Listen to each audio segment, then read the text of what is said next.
The press screamed before anybody saw the danger. It was a sound the whole east floor of Brooks Precision knew in their teeth. A high metal shriek, the kind that comes from a die that has shifted maybe a 1/16 of an inch out of true.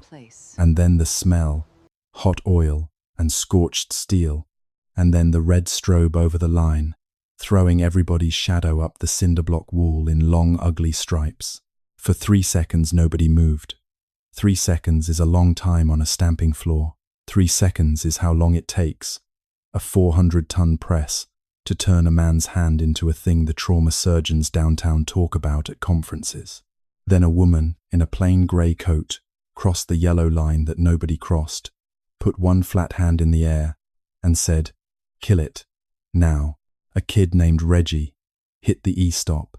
The press coughed, shuddered hard enough to walk a half-inch on its own feet, and died. The strobe kept going. The floor started breathing again. Her name was Yvette Brooks, 34. To everyone on that floor, she was the boss's wife, the quiet one, Desmond's wife, the one who came around with a clipboard that did not match any department anybody could name, and asked questions that the boss should have been asking and was not. What none of them knew what her own husband did not know, what his mother would have paid a great deal of money to know, what the man in the cream-colored suit, who was at that very moment touring the parking lot, did not yet know, was that the quiet woman in the grey coat was the sole controlling owner of the private investment firm that was, that month, in the final and confidential stages of buying Brooks Precision out of a hole it had dug too deep to climb. She held the clipboard against her chest and looked at the dead machine like it had said something rude to her. Stay with me on this one, because before it's over, the woman they're about to seat against the wall is going to be the only person in the building holding every piece of paper that matters. And the people who spent 2 years telling her she was nothing are going to learn her real name in the worst possible room, at the worst possible moment, in front of everyone whose opinion they ever cared about. This is the story of how that happened. It is also, in small, honest pieces, the story of a real thing that happens to family companies all over this country, where a friendly man arrives with fast money and walks out 18 months later with the building. Keep that man in mind. He's coming. Let me start where she did, on the floor, with the dead press and the bad smell, and the question nobody upstairs wanted to answer. Yvette walked the line slowly, while the maintenance lead pulled the guard panel. She already knew what he was going to find. The number 4 press was a 1994 Minster mechanical, and it had been throwing a temperature flag on the flywheel bearing for 11 days. She knew that because she had read it in a confidential due diligence file at 1 in the morning, a file Desmond did not know existed, sitting at her kitchen table in a house in Lee Harvard, with her father's old reading glasses pushed up on her head because they helped, even though the prescription was wrong for her. She knew the bearing. She knew the payroll dates. She knew which 2 suppliers had pulled their net 30 terms and gone cash on delivery, which meant Desmond was paying for steel he could not yet bill for. She knew the Cleveland office of the bank had sent a letter about the credit line that he had not opened because she had seen it on his desk, face down, 3 days, running, with a coffee ring slowly drowning the return address. She knew all of it from 2 directions at once. As his wife, she saw the things he hid badly.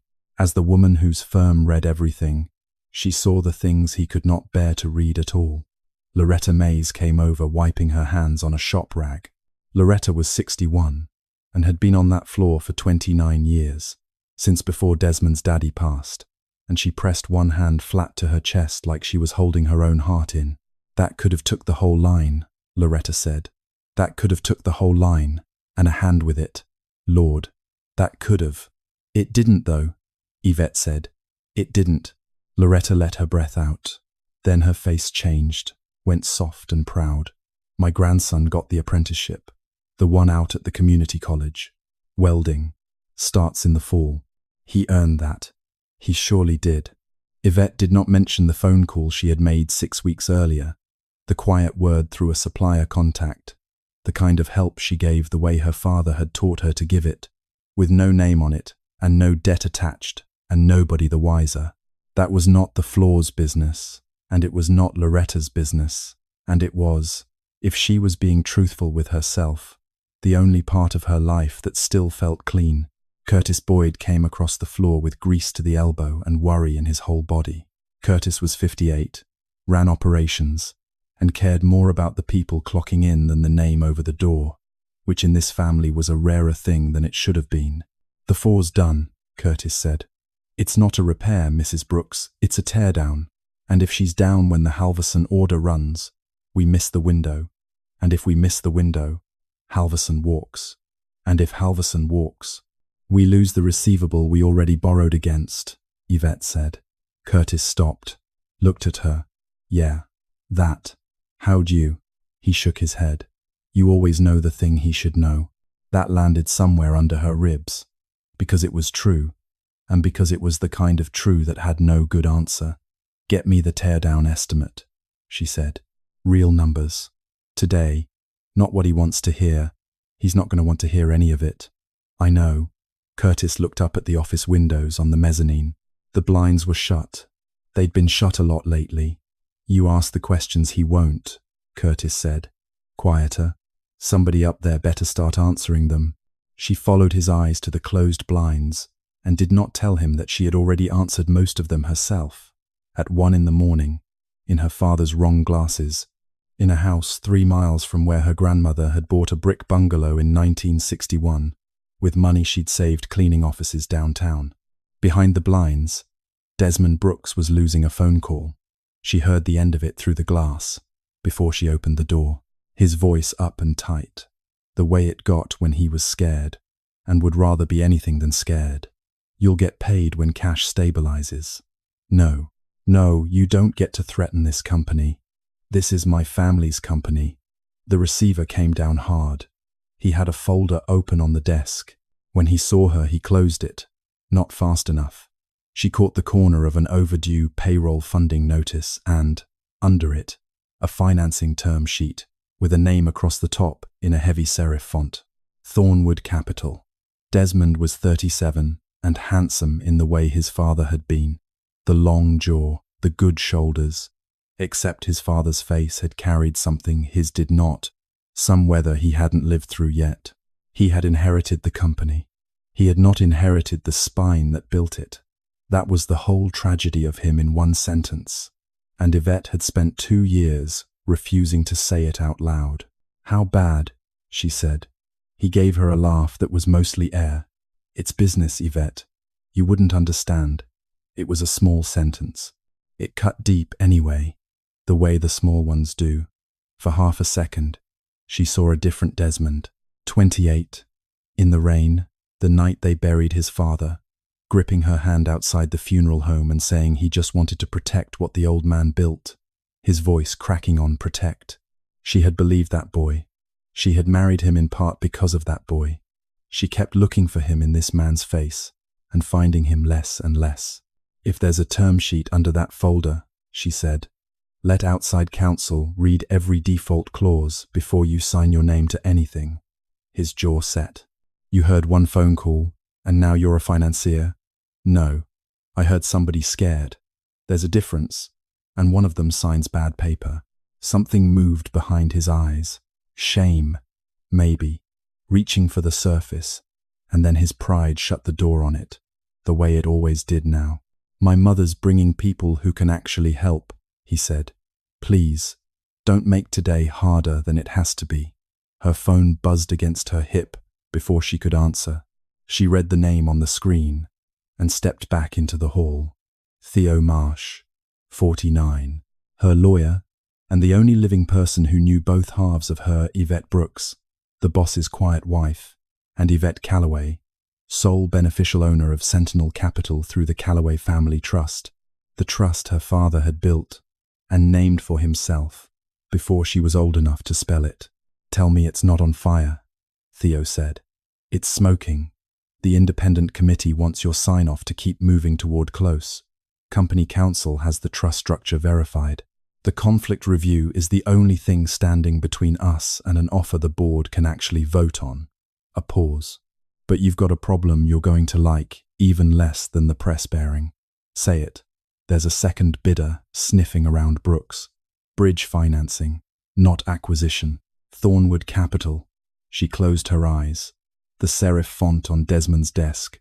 Royce Thorne. You know him? I know the type.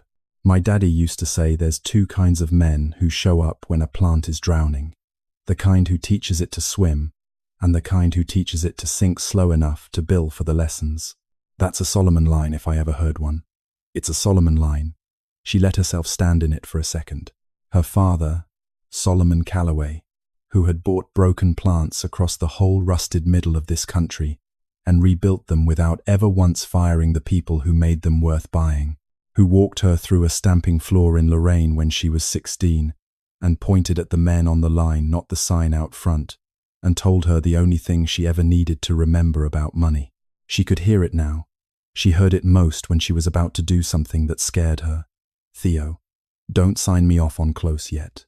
The committee still has to finish the conflict review, and it has to be clean. If Desmond finds out before the paperwork's airtight, he'll either block it out of pride or run straight to his mother, and his mother will burn the whole thing down before she lets it happen on terms she didn't choose. Yvette, Theo's voice did the careful thing it did. You are working overtime to save a man who has no idea you're the one holding the rope. At some point you have to ask yourself why. Her throat did something she didn't let reach her face. I married him before the company started drowning, she said. I'm not going to let 200 families go down with him because he can't admit he's scared. Start the review. And Theo Ye, pull everything you can find on Thornwood. Quietly. I want documents, not a feeling. She hung up, through the front glass of the plant, out past the gate. A black car was pulling into the lot. Vivian Brooks got out first, the way she got out of everything first. 64 years old, navy from the throat down, pearls, hair set hard as a helmet. Desmond's mother, the widow of the man who built the place, and the keeper of the Brooks named the way other people keep a weapon, oiled, loaded, and pointed at whoever stood closest to taking it.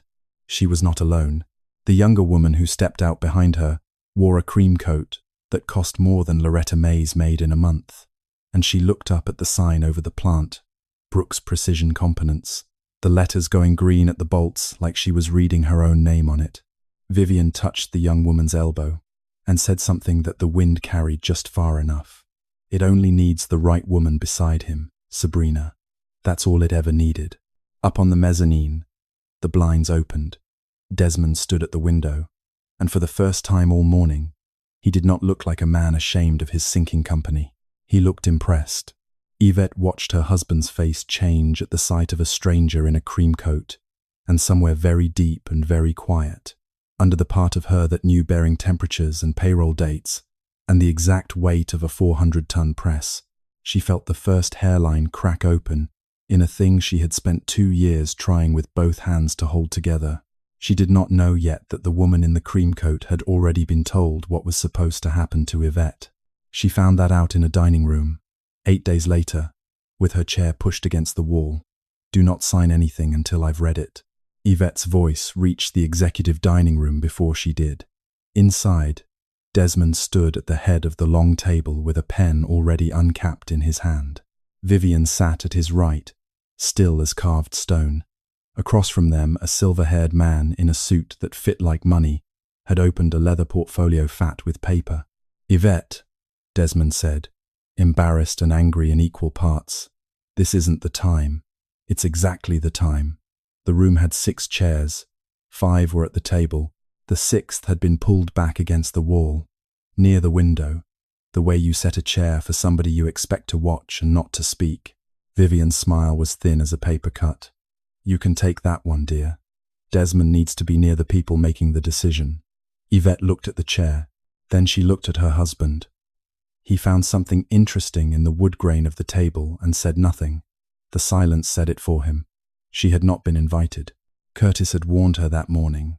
In the lot, away from the cameras outside Money's touring the floor, They didn't put your name on the list. She had walked in the way strangers walk into a secret, by accident, and a beat too late. The young woman from the black car was standing by the sideboard with a glass of water she wasn't drinking. Sabrina Thorne, 32, and the silver-haired man's niece. Her wealth was the kind people believe before they check the charity galas, the borrowed jewels, the last name that opened a door before you reached for the handle. Cream silk, pearl studs, and a smile engineered to make every insult arrive wearing good manners. The man with the portfolio was Royce Thorne, 58, head of Thornwood Capital. He carried himself like a lifeguard. His eyes moved around the room like an auctioneer's, pricing the chairs, the light fixture, the woman in the grey coat by the wall. "You're very composed," Sabrina said to Yvette, "for someone whose husband's company is in crisis." "Panic doesn't pay invoices," Yvette said, and sat down in the chair against the wall. Sabrina's smile held, but her eyes sharpened a degree, the way a person's do when the thing they were promised would be simple turns out to have edges. Royce turned a page toward Desmond. "As I was saying, Thornwood can put relief on the table this week. Enough to settle your nervous suppliers, get your equipment current, and carry payroll while the bigger conversation finds its shape. Relief." He used the word 3 times in 2 minutes. The word was kind. The terms on the page were not. Yvette read them from across the room, upside down, the way her father had taught her to read a deal. Start with what happens when it goes wrong, because the part where it goes right takes care of itself. The rate was heavy. The window to repay was narrow as a coin slot, and the collateral package was the whole company wearing a bow. Miss a single major payment and Thornwood could reach in and take control of the assets, the presses, the receivables, the customer contracts, the change of control rights. It was not a rope thrown to a drowning man. It was a hand on the back of his head. Desmond leaned in, hungry for any sentence that did not make him a failure. "This buys us time, or it cost you the company," Yvette said. Vivian laughed, soft and pleased. "There it is. Fear always sounds like wisdom to people who've never had to lead. Mother." But Desmond did not defend his wife. He only asked his mother, with his eyes, to be less obvious about it. Vivian touched his sleeve. "I only mean, this is the circle you should have married into. People who understand scale. People who arrive with solutions, instead of standing in a doorway calling caution a virtue." The room went quiet enough to hear the HVAC. This was his moment. 1 sentence. "Don't talk about my wife that way." 4 words, and the morning would have meant something different. Desmond looked at the paper. "Mother means well," he said. A memory came up out of Yvette so fast it stole half her breath. The night he proposed, under a string of cheap cafe lights behind a rib place on Kinsman, a ring he'd had to finance over 6 months, his hands shaking. "I know my mother's a hard woman," he'd said. "I will never once let her make you feel small." She'd believed it. She had believed it the way you believe weather. Now she sat against the wall, while his mother made her smaller by the sentence. And the man who promised studied a default clause like it was scripture. Royce slid 1 page closer to Desmond. "This bridge wouldn't interfere with any future sale. It only protects everyone, while the grown-up decisions get made." Yvette read the clause he was pointing at. "It gives Thornwood approval over asset transfers, vendor terms, and any change of control, the moment Brooks misses the first payment date." Royce's pleasant face cooled 1 degree. Standard lender protection. It's lender control, in a nicer coat. "Enough," Desmond said. "Has Denise read this?" Yvette asked him. Denise Hartwell, the company's outside counsel, had already told the board in writing that emergency financing with the wrong covenants could poison the acquisition process they were quietly running. Desmond knew that. He just hated being reminded by his wife. Sabrina set her water glass down and reached across the table to point at a line on Royce's page. Her hand came to rest on the edge of Desmond's folder. Her fingers brushed his, not by accident, not quickly enough to be an accident. Desmond did not move his hand. Yvette saw it. He saw her see it. He still did not move his hand. "Some risks are worth it," Sabrina said, her voice smooth as poured cream, "when a man's protecting his legacy." Yvette heard the second meaning under the first, clean as a bell. Sabrina was not only talking about the company. After the lunch broke up, Yvette stood by the hallway window and watched Desmond walk Sabrina to her car. Vivian watched from the other window like a woman, admiring a thing she'd built with her own hands.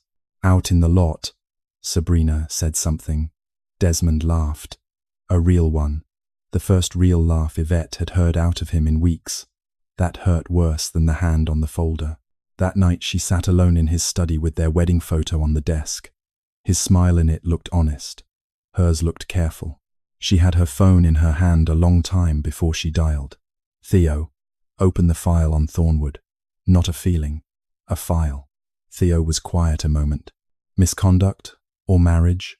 She looked at the photo, at the empty doorway where Desmond used to stop, back when they were poor and broke and happy, just to grin at her like he'd gotten away with something. I think it's turning into both, she said. Theo had a man for this.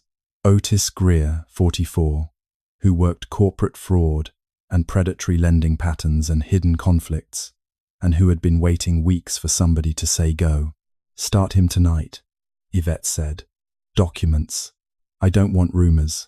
I want the kind of paper that stands up in daylight. Later, the house was dark when she came down the back stairs for water. Desmond's study door stood almost closed, a line of lamplight under it. His voice came through the gap, low and careful, the voice he used for the calls he didn't want her to hear. No, Sabrina. A pause. She doesn't suspect anything. Yvette stopped on the stairs with one hand on the rail. Mother's right, Desmond said into the phone. I've waited too long. She stood very still. The water she'd come down for forgotten, in the dark kitchen behind her. She thought she had braced for this. She had not braced for this. Bracing is a thing you do for a blow you can see coming, and there is no bracing for the sound of your husband telling another woman that the part of his life that includes you is a problem he has finally decided to solve. For 2 years she had knocked before she opened that door. She did not knock now. She stepped back into the dark of the hallway, and she listened, and she understood that the marriage she had been saving with both hands had been quietly cancelled by everyone in the house but her, and that they had not even thought it worth telling her, because they had decided in advance that she was small enough to fold. She went back upstairs without her water. She did not sleep. By the time the lake light came grey into the window, she had already made the one phone call she'd been resisting for a month, the one that turned the whole quiet machine of her real life all the way on. The glass slipped out of Yvette's hand and broke across the library floor. Everyone turned. Desmond by the fireplace with Sabrina pressed up close, her fingers still resting on his tie, her lipstick fresh, his mouth not. Vivian by the mantel with one hand laid on the marble, watching like a judge who'd written the verdict before the trial. Nobody spoke for one long second. Then Sabrina smiled. She did not step away from Desmond. She did not arrange her face into shame. She let Yvette see the whole of it, on purpose, the way you let a dog see the leash. Yvette had come to the Brooks house late. She had spent the afternoon downtown with Theo, going line by line through the acquisition that was supposed to pull Brooks' Precision out of the water, and she had let herself into the side hall the way she always did, expecting another cold family dinner she'd be allowed to attend and not enjoy. Instead, she'd heard laughter from the library. Then Desmond's voice, low. This feels wrong. For one heartbeat she had let herself hope there was still a piece of him in there, but Vivian had answered before he could rescue himself. What's wrong, she'd said, is a man wasting his good years on a woman who brings nothing to his future. And Sabrina had leaned in and murmured, I'm not asking you to be cruel, Desmond. I'm asking you to be brave. Then she had kissed him, and he had not stopped her. Now Yvette stood in the doorway over the broken glass and looked at the man she had protected, loved, fed lines to in the dark of 100 bad nights, and tried in secret to haul up out of a hole he refused to admit he was in. Vivian broke the silence first, smooth as a bank teller. Well, maybe this spares us a long conversation. Behind Yvette, in the hall, Miss Eunice stopped with a tray in her hands. Eunice Carter, 58, had kept this house since Desmond was a boy in short pants, and she had seen plenty in it, and even she looked struck through the chest by this. Her eyes went to the broken glass, and then to Yvette, and then to the floor, because there are some things a person who works in a house is not allowed to say with her mouth. Desmond stepped forward. Yvette, wait. She lifted one hand. It was steady. She noticed, distantly, how steady it was. No, she said, and the quiet of it stopped him cold. Let me make sure I understand. She looked at Sabrina. You were invited here as an investor. She looked at Vivian. You brought her here as a replacement. She looked at her husband. And you let both of those things be true in the same room. Desmond's face went red. For a second, the shame nearly reached the surface. Then, like a weak man, grabbing the nearest weapon, he reached for anger instead. Sabrina understands what this family needs, he said. And what does this family need? Vivian answered for him, because she always would. A wife with weight, a wife with wealth, a wife who can stand beside him in rooms you were never going to be let into. The words were not shouted. That was the worst of it. They were clean and even and rehearsed, built sentence by sentence over weeks until betrayal came out sounding like a board memo. Royce Thorne stood by the drinks cart, silent, not surprised. That told Yvette the rest. This was not heartbreak. This was a transaction with a romance bolted on for cover. Vivian reached to a side table and lifted a sealed folder. Yvette saw the white edges of the pages before it opened. Divorce papers. Not a fight. Not a confession. A prepared exit, drafted and printed, and waiting for her to walk in on her own end. The air went out of her chest. They had not only betrayed her, they had pre-grieved her. They had set a date. Yvette, Royce said, doing his lifeguard voice. This isn't only personal. The company needs stability. Sabrina's family can help secure the future once the financing closes. She looked at him a long time. You're divorcing me to marry her, she said to Desmond. Not a question. A line being read into the record. Desmond didn't answer fast enough. Vivian did. Yes. Sabrina tilted her head, almost gentle. It's kinder to accept the truth early. And Desmond, finally, looked at his wife. Mother's right, he said. I have to stop pretending love is enough. That was the sentence that broke the thing under trust. The load-bearing thing she didn't have a name for. For 1 second she was not in the library. She was 28, in the rain, outside the funeral home, holding the hand of a boy who'd just lost his father and was scared down to the bone. If I ever turn into the kind of man who picks the company over the people, he'd whispered into her shoulder. You pull me back. You hear me? You pull me back. She had tried. She had stayed through the late nights and the unpaid weeks, and Vivian's slow drip of poison and Desmond's pride. She had quietly carried workers he forgot to ask about. She had buried her own name, so his love could be about her and not her father's money, and he had not been pulled away from her. He had walked. Vivian set the folder on the table and squared it with 2 fingers. Bradley's drawn up the separation. The signing's tomorrow morning. Desmond wants it clean. Yvette looked at the pages, her name printed next to his. The marriage reduced to margins and clauses and a line for ink. Sabrina slid a diamond bracelet off her wrist and set it on the table by the folder, where the library light could catch it. You should leave with some dignity, Sabrina said. He's choosing his future. Yvette looked at her husband one more time. Did you ever love me? She asked. Or did you only love how easy I made it for you to feel like enough? Desmond looked away. That was his answer. Nobody in that room noticed how steady her hands had stayed. She did not sign. Not there. Not while Vivian watched like a queen at a coronation, and Sabrina smiled like a bride who'd already picked the church. She only picked up the folder. She did not scream. She did not beg. She did not ask for a seat in a room where they'd taken her chair away before she arrived. She turned and walked out. Desmond did not follow her. Sabrina watched from the window. Vivian pulled the curtain. Lake rain hit her in the face on the way to her car. Inside it, she locked the doors and called Theo, and her voice shook exactly once, on the first word, and then not again. "He served me divorce papers," she said, in front of her, with his mother holding the folder. Theo went silent. Then, "Careful. Do you want me to pause the acquisition?" She looked back at the lit windows of the Brooks house, where her marriage had just been buried, while everyone inside called it progress. "No," she said. "Move it forward, exactly as planned." But Theo, her eyes hardened in the rear view.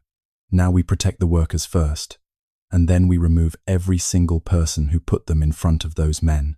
In that order, and inside the house, behind the curtain, the people who had decided she had nothing were still standing in the warm light, congratulating each other.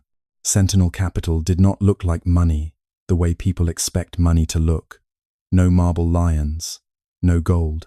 A floor of glass and quiet light 11 stories over the Cuyahoga, framed factory blueprints on the walls, and one old photograph by the door of Solomon Calloway in his shirt sleeves, shaking hands with a line worker outside a plant in Lorraine he'd bought, broken, and handed back whole.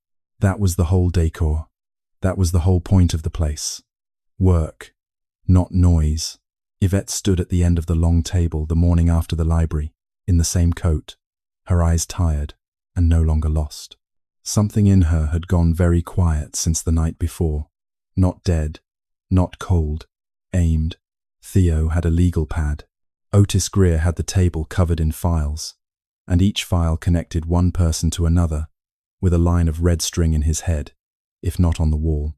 Desmond to Vivian, Vivian to Royce, Royce to Sabrina, Sabrina back to Royce.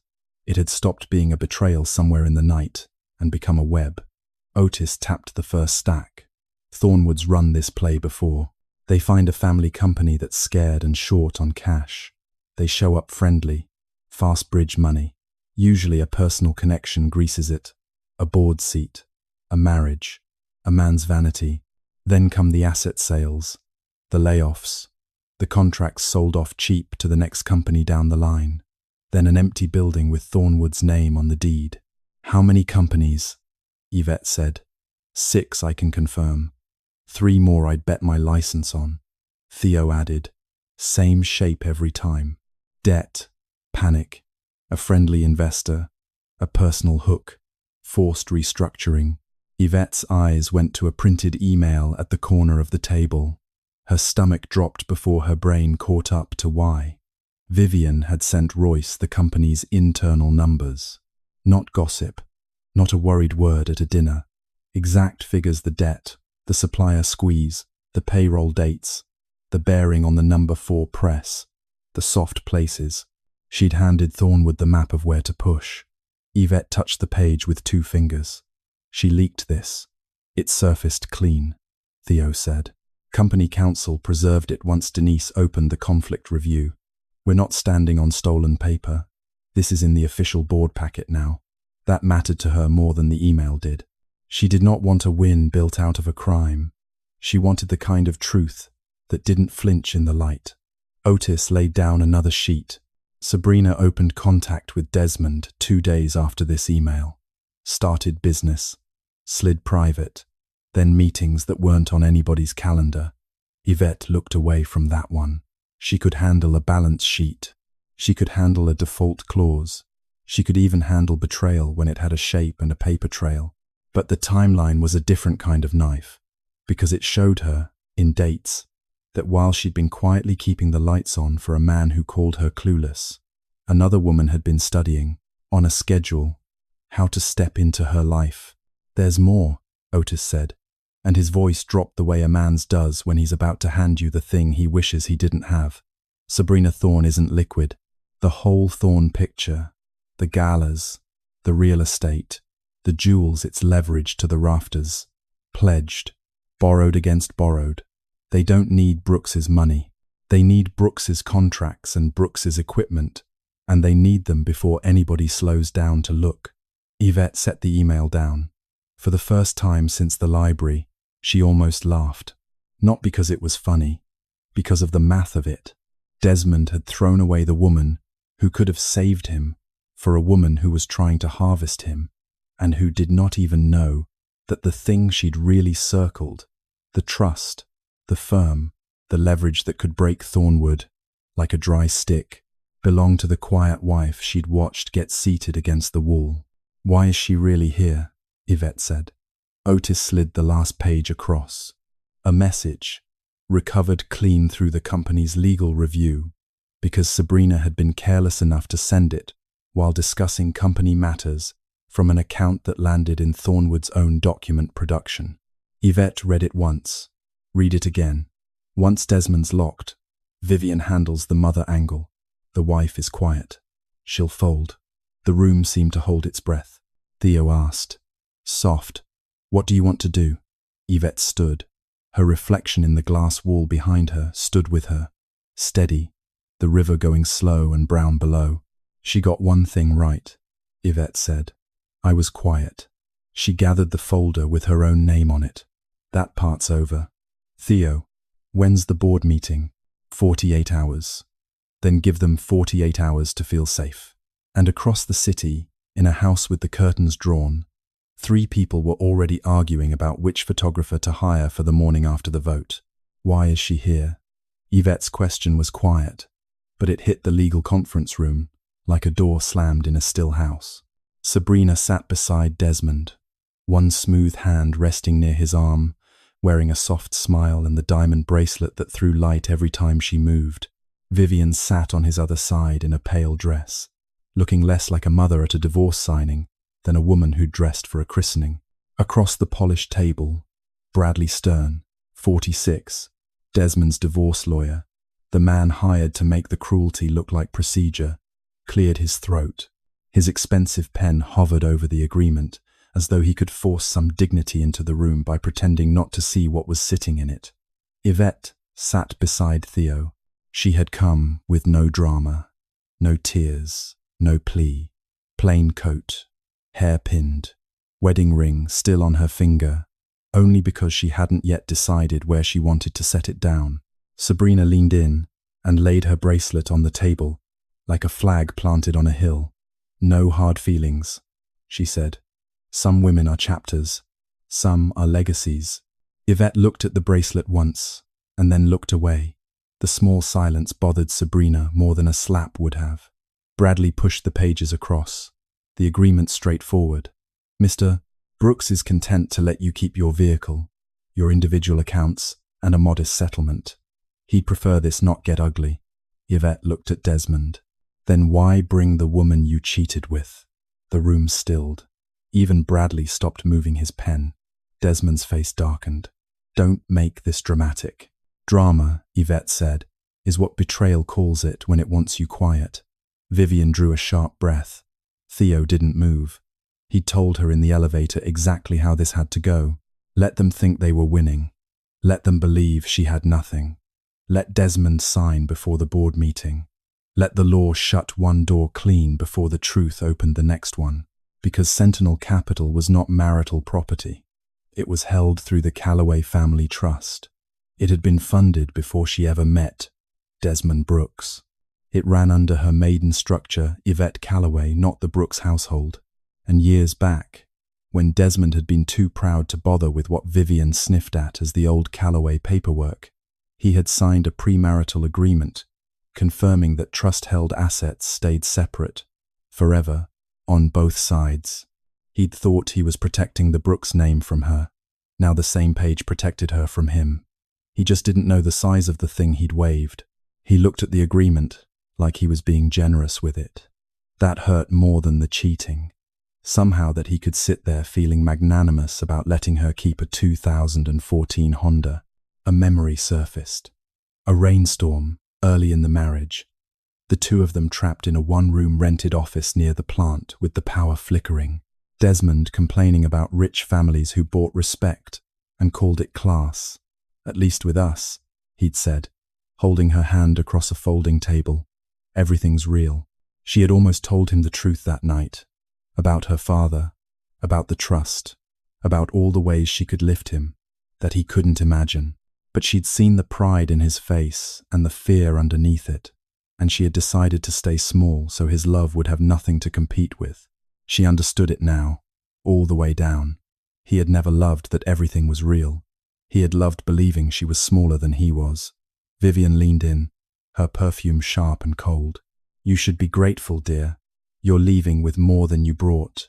Yvette turned to her slowly. "You never knew what I brought." For the first time, Vivian's smile twitched. "Can we finish?" Desmond said, annoyed. Theo slid a page in front of Yvette and pressed one finger to the foot of it. His voice was low.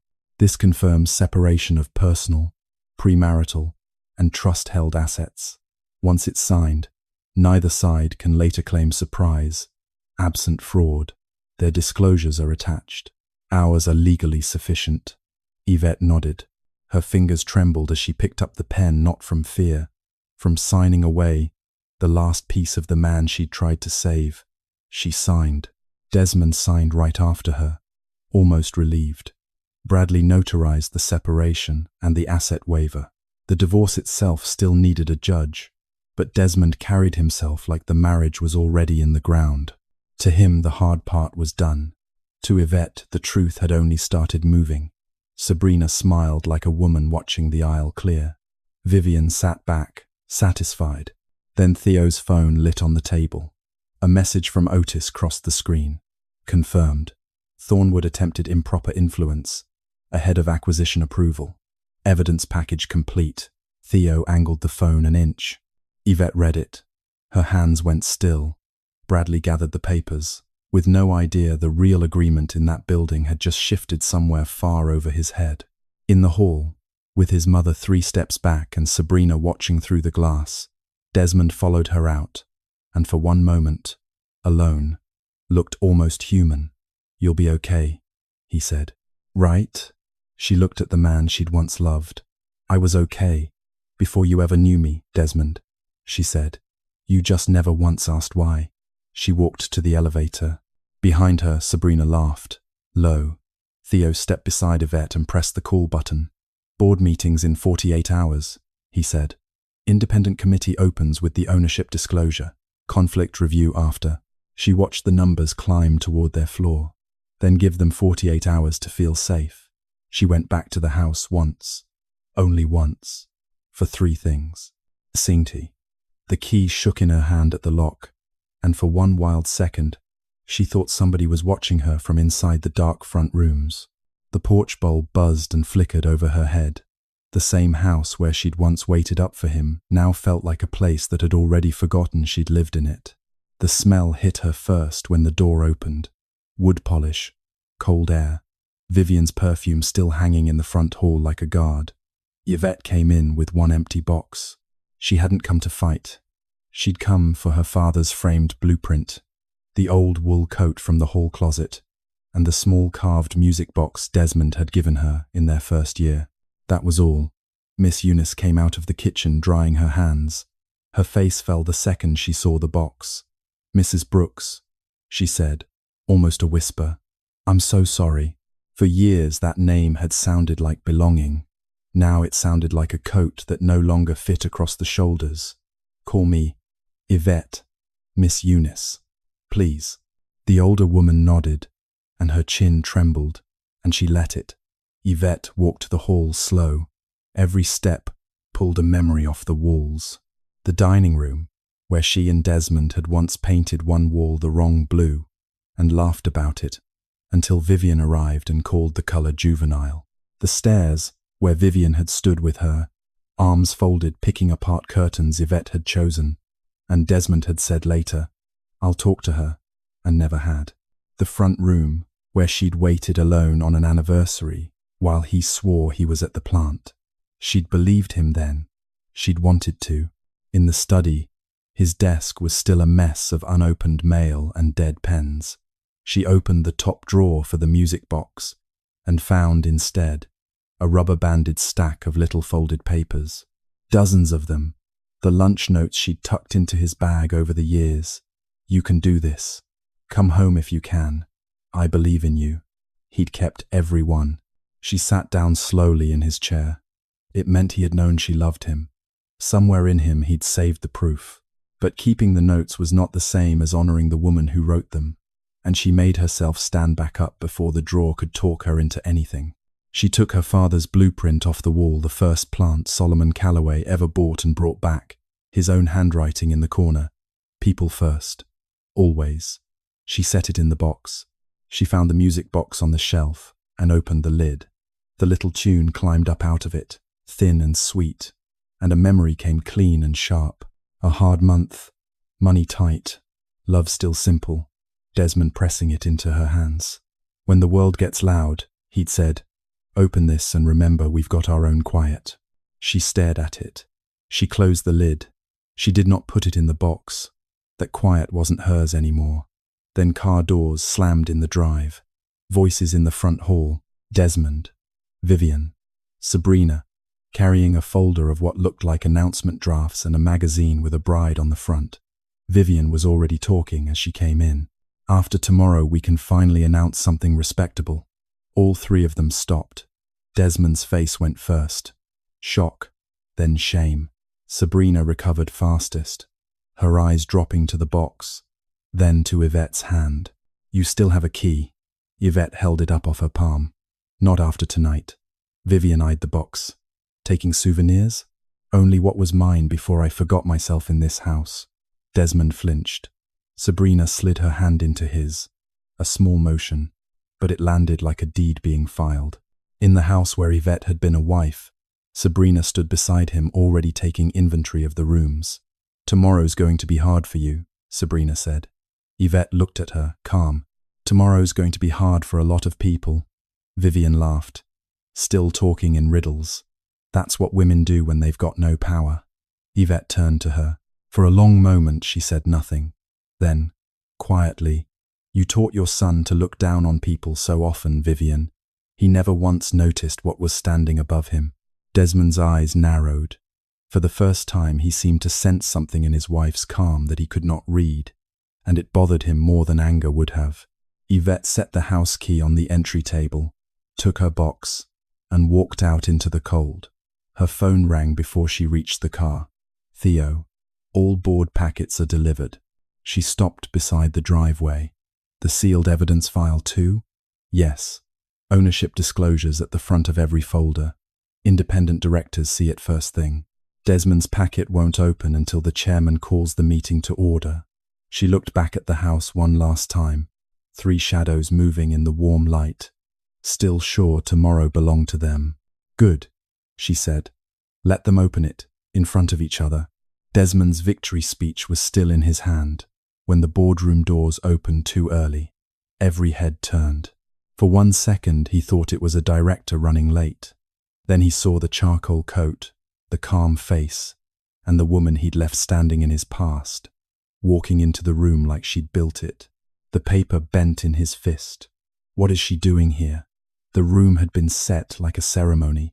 The long table shone under the lights. A folder sat squared in front of every chair. A photographer stood near the back wall, hired by Vivian to capture what she was sure would be her son's coronation. Desmond sat near the head, wearing the confident face his mother had drilled into him. Sabrina sat at his side in cream, hair done, smile loaded for the camera. Vivian sat just behind his shoulder, close enough to whisper. Royce Thorne had a leather folder of Thornwood paper in front of him, and the look of a man who'd come to collect a prize. At the far end, Curtis Boyd sat stiff in his good jacket, out of place among the polished wood and the legal language, and exactly where the independent committee wanted him, as the operations witness, who actually knew the floor. Several faces had already made Desmond uneasy. August Reed, 70, chairman of the Brooks board, and an old friend who'd served beside Desmond's father, sat at the center with his hands folded. Beside him sat Denise Hartwell, 53, company counsel, 2 auditors, Howard Pell and Diane Okoro, sat by the wall with sealed binders and faces that gave away nothing. Before Yvette came in, Desmond had leaned to August and asked, low, why there were so many lawyers. August had only said, a final acquisition wants final clarity. Now the sentence felt less like procedure and more like a door clicking shut. Vivian half rose. This is a closed meeting. Sabrina gave a soft laugh. Yvette, this isn't the place for personal closure. Yvette didn't look at her. Theo came in behind her and set his briefcase on the table. Otis followed with a sealed case in one hand. Neither man looked surprised at Desmond's color. August stood. Mrs. Brooks is here by right. The room went still. By what right? Desmond said. Sabrina smiled faintly, ready to enjoy the answer. Yes. By what right? Yvette looked straight at her. Ownership. The word landed flat and heavy, and nobody moved. August opened the folder in front of him and read in a level, formal voice.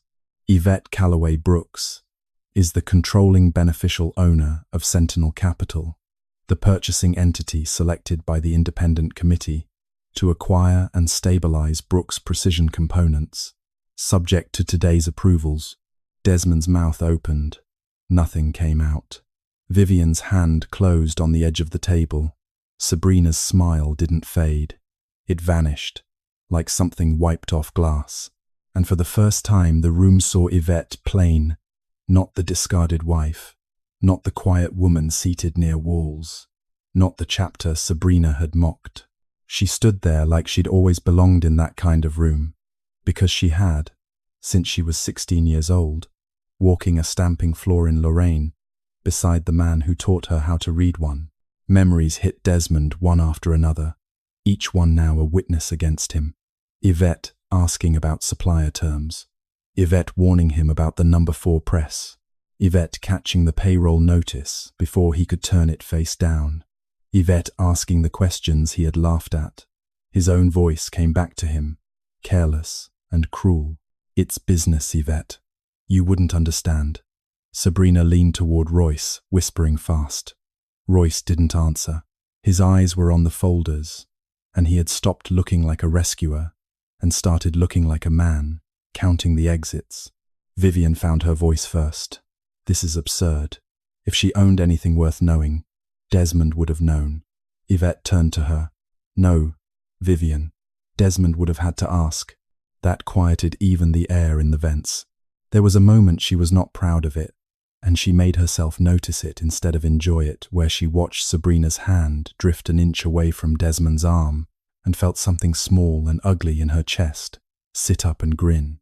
She let it sit up. She did not feed it. Her father had a line about that too that she'd carried a long way. Revenge is wanting somebody to hurt. Consequence is stopping them from hurting somebody else. She had not come for the first.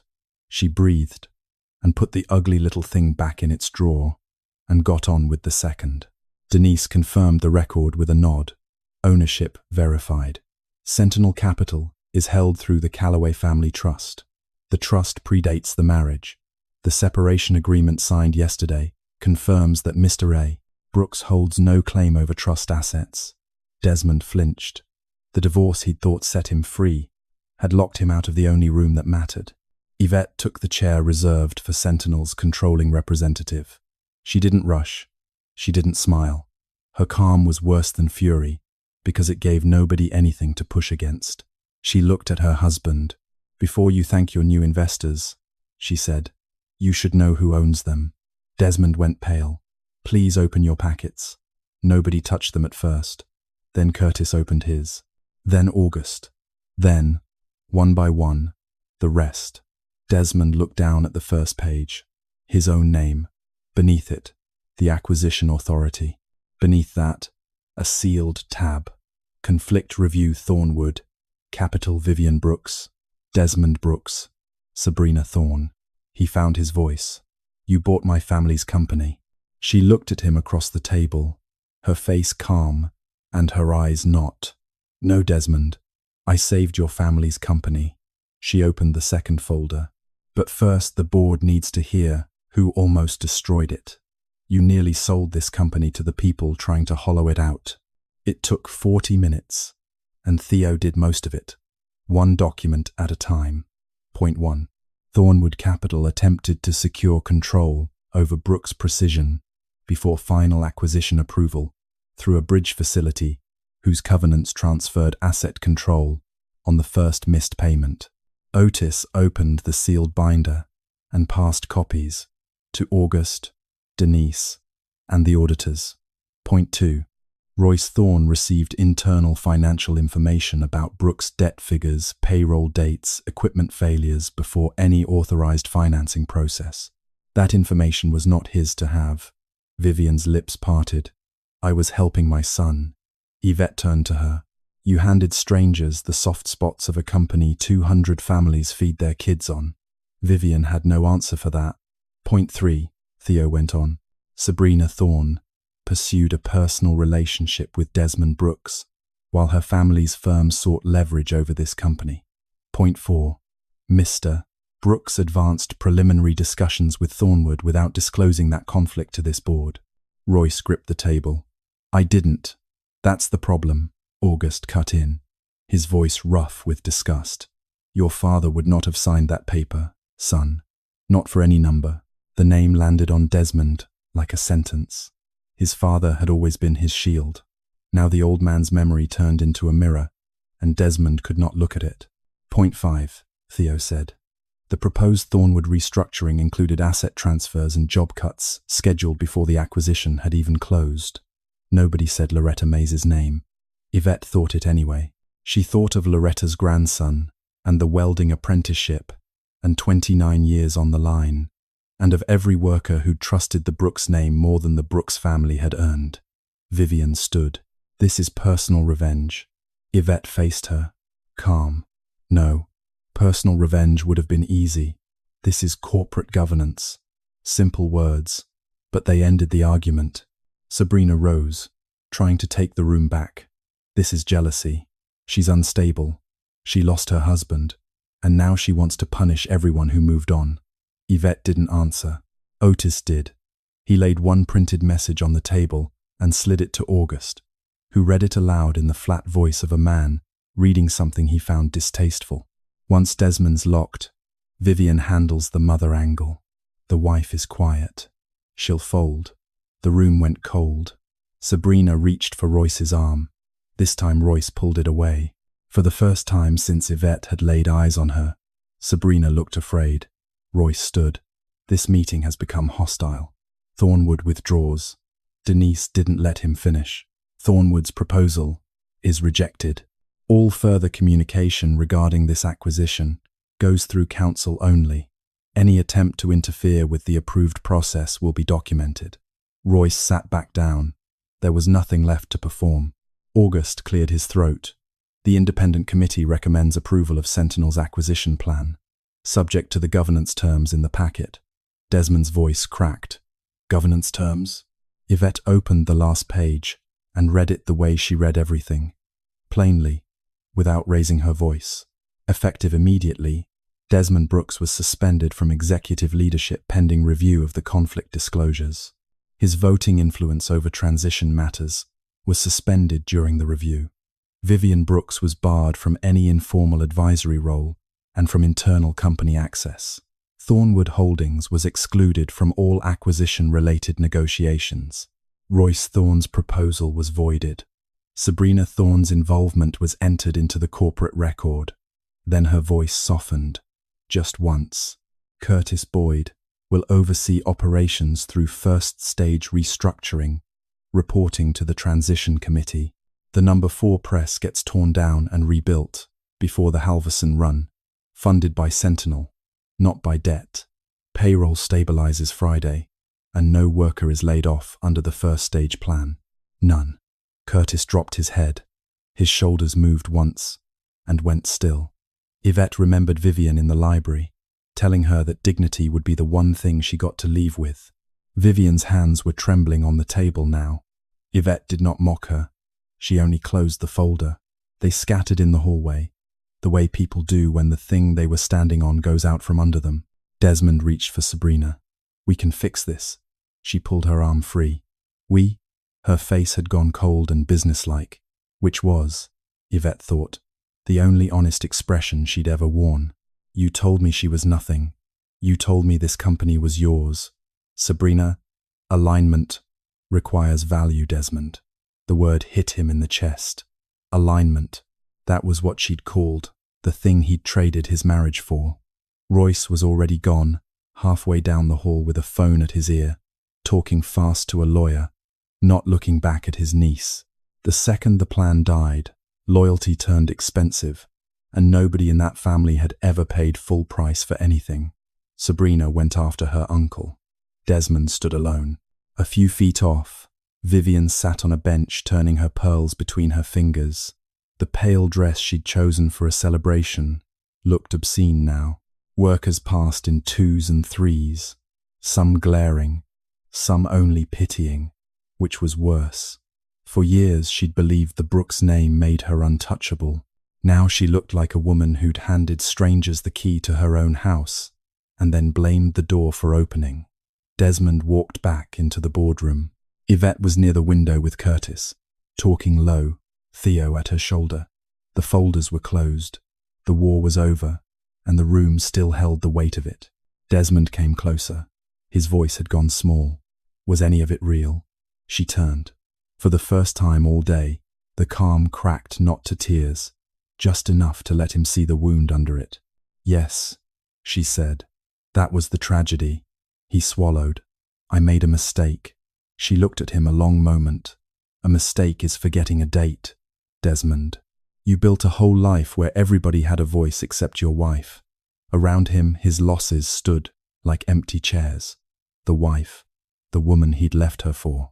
The title, the control, his mother's pride, curdled to shame. The workers' trust, the board's respect. Even his quiet certainty that he'd always been the smarter of the two of them gone, in front of witnesses. I'm sorry, he whispered. She had wanted those words once.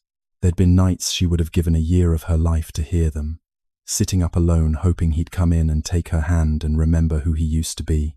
But an apology after the consequence is not the same animal as love before the betrayal. She reached into her coat and took out her wedding ring. Desmond stared at it. She set it on the boardroom table between them. I loved the man who gave me this, she said. I don't know the man who made me prove my worth in front of strangers. His face broke. She did not pick the ring back up. She walked out. The plant floor was visible through the long mezzanine glass, and the workers had gathered below, uncertain, waiting on word. When Yvette stepped out onto the walkway, Curtis lifted his chin to her. Down on the line, Loretta Mays put both hands over her mouth and closed her eyes, the way a person does who's been holding her breath for months and only just got permission to let it out. She didn't cheer. She just breathed. Yvette didn't smile wide either. She put her hands on the rail. For the first time in 2 years, she was not carrying Desmond's pride, or Vivian's contempt, or Sabrina's shadow.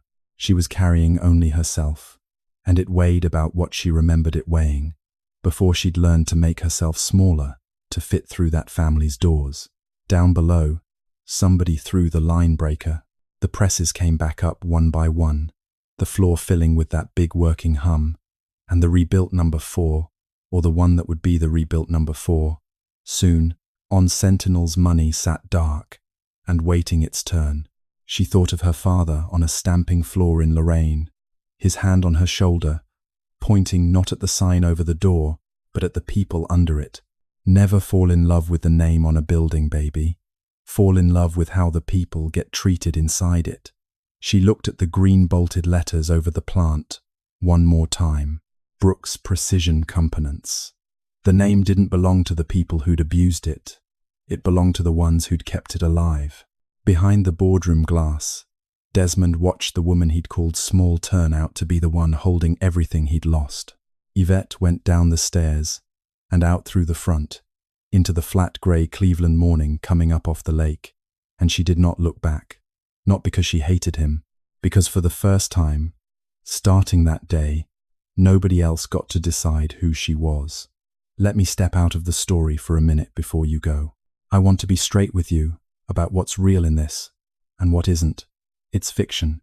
Yvette isn't a real person. Neither is Desmond, or Vivian, or Sabrina, or Royce. Brooks Precision and Sentinel Capital and Thornwood are all made up. If Thornwood were real, I imagine it'd have a very busy legal department. But the thing Royce does is real. And it's the part I most wanted you to walk away thinking about. There's a whole quiet industry built around finding family companies that are scared and short on cash, showing up friendly with fast money, and writing the loan so that one missed payment hands over the building, the equipment, the contracts, everything. People in finance have names for it. Loan to own, asset stripping. The friendly part is the bait. The covenants are the hook. Family businesses lose that game all the time, and the workers find out last, usually on a Friday. If that's ever circling somebody you know, a small shop, a family plant, a struggling restaurant with a slick new investor, the single most useful thing in the world is for a real lawyer to read the default clauses out loud before anybody signs. Not the rosy part, the part about what happens when it goes wrong. That's where the truth of a deal always lives. Cleveland is real too, and so is the kind of neighborhood Yvette comes from. There are streets on the southeast side of that city where black families bought brick homes a generation or two ago and built whole lives inside them, the way her grandmother did in 1961. Those neighborhoods are still there. The factories that fed them mostly aren't. That loss is real, and it's bigger than one made-up family. A couple of things in here aren't real, but I put them in on purpose anyway.